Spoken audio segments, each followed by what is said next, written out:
Hello everyone, my name is Bill, and this is probably my second video I've ever done to try and post on YouTube.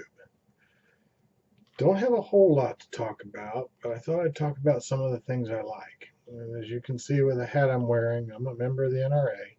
I know a lot of you don't like it. Well, that's your choice. I've been a member before all this ever happened. Also, I've been watching some of these videos, and I've kind of gotten to like some of them, like St. Bernard's Acres, and some of the prepping stuff, like from Overtaxed Taxpayer. There's a few others that I don't quite remember at this point because I didn't write down their names. But some of them make a lot of sense. Some of the stuff they say is a little over the top, but some of it makes a lot of sense. You just prep for the areas you live in for what disasters that could occur to where you are. If you're on the coast, you worry about hurricanes, California, earthquakes and everything, Midwest, tornadoes, and occasional earthquakes here in the Midwest. But what I like to tell you is I like the Cubs, and I follow this author's. This is one of the patches from you can get from him. Oops, so we can get it up there, right?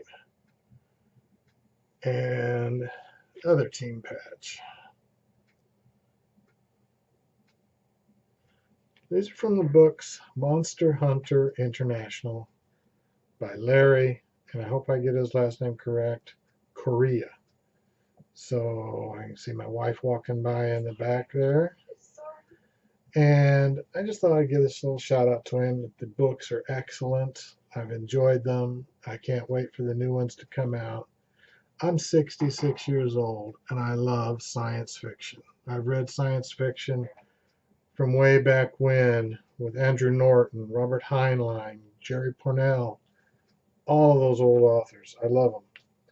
Other things I've started to get into, and I blame Overtaxed Taxpayer for, is he got me curious about silver.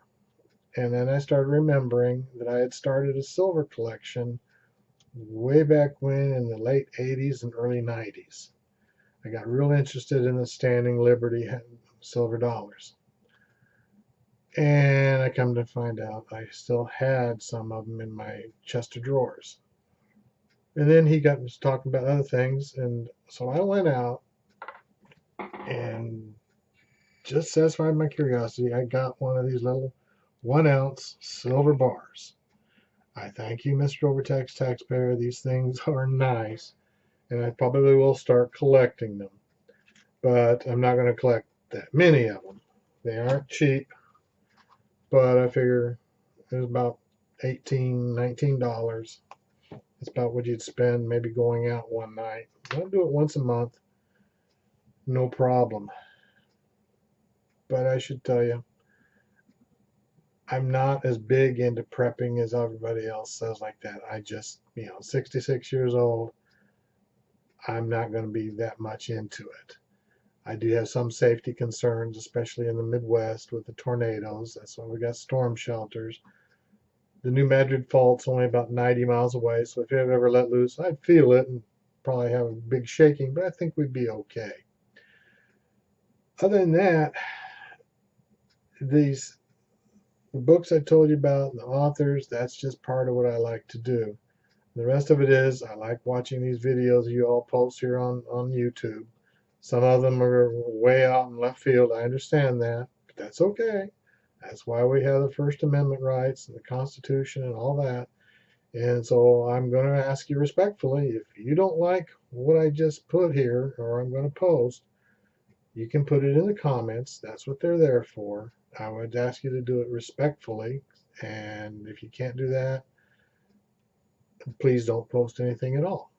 If you have something nice to say or something that can contribute to making me do this a little bit better so I can maybe put a few more on just to get some stuff off my chest or talk about things, please leave those comments for me too. You can always learn. You can always learn more when people give you constructive criticism. I thank you very much for listening to me.